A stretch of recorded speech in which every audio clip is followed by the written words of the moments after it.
Alright, hello everyone, it's MC back at it again, and in the last video you saw I had the engine on the bench over there before, and now the engine is officially in, as you can see here. And I had it in before, after I filmed the last video, but there's some things I need to make, and I had to pull it back out. Number one was the bubble strut bracket right here. I had to make that custom, there's no aftermarket anything for that. And then number two was making clearance for the AC compressor. So you can see right there, originally where this right here is, it was just kind of angled like that. And it hit right where the AC compressor is, so we cut that out and welded this in plate. So now it's got plenty of clearance. So, and yeah, it's pretty much everything in the engine bay, about, I'd say 90% done. Got the fuel line connected. There's your vacuum, your little catch can. All the wiring is done.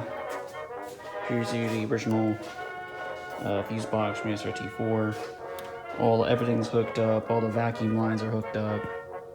Here's your vacuum solenoids for the turbo controls, ECU. There's your clutch master cylinder and the clutch master cylinder right there. And yeah, just a lot of progress has been made. And but it's not quite finished yet. I still need to run the coolant lines for the radiator and the heater core. I need to get an intake, actual proper intake. It's gonna come out just in 90, come over right there, it'll be fine. And oh, and I need an overflow tank. It's probably gonna mount right here, right about there. And there's your line for the overflow. And the AC is still a problem. So there's your AC block where the low pressure switch is. And I'm probably going to make some custom lines coming from the AC compressor all over here. And the dryer is probably going to mount right here too. I'd say probably the overflow tank's going to go right here, and the dryer, and right here is your catch can. But yeah, everything in the engine bay, everything else though, everything is 90% done. Got the radiator mounted, it's pretty solid, it's not going anywhere. Got some fans, and intercooler is mounted using the SRT4 intercooler. Out of here in the crash bar, it's a perfect spot for it. And right here we had to make a modification to the intercooler. So with the original style, it came out at about a 45. And it would have gone through there and hit right into the AC compressor. So we had to get an aluminum welder and some material, cut this off and weld it into a 90. So now it's going underneath there, go underneath the car. But yeah,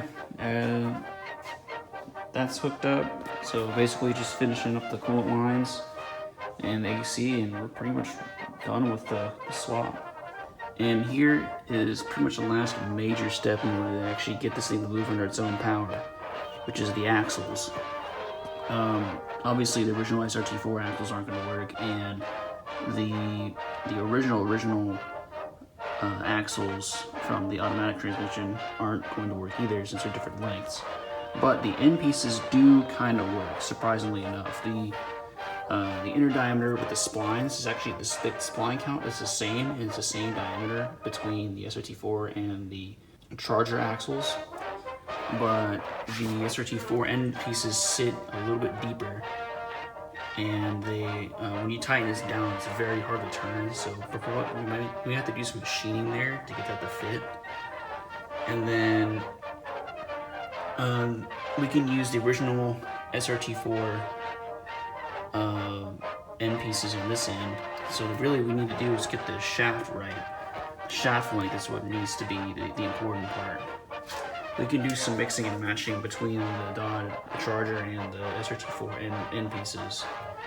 It's the main part of the axles, so we're waiting on a response from an axle shop and see if they can make us a set for us.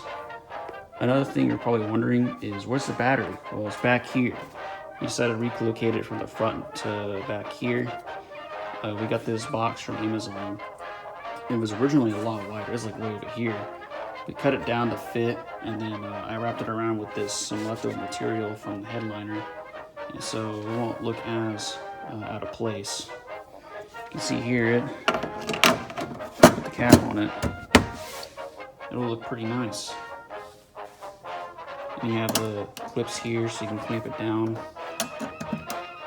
So, and another important thing is we're going to switch this battery out for an AGM battery, because apparently the old school lead acid batteries do release noxious fumes that you don't want to be breathing in, especially considering you're inside the car now. So yeah, when you relocate the battery inside like this, you gotta use an AGM battery.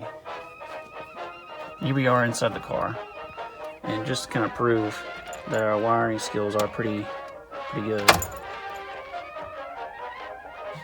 Got the radio on. There is the blinker. Other side. And check this out. The release works.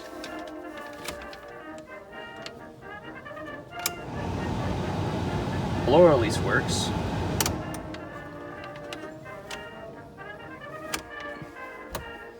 And yeah, so you get a good time. It's probably not accurate, but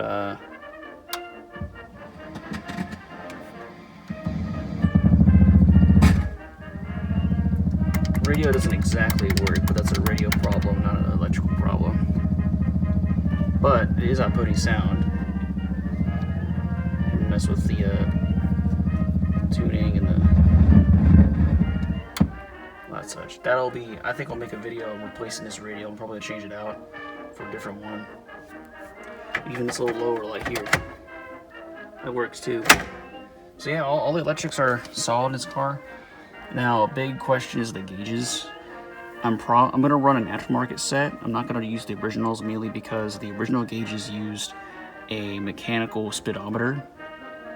And number two, all the monitoring for the engine, like the temperature, water temperature, oil pressure, all that stuff is monitored by the ECU, and it's all completely separate now. It's not. This stuff is completely useless. So I think the plan is we're gonna run a totally separate setup for the gauges, and then I was looking at the Speed Hut gauges.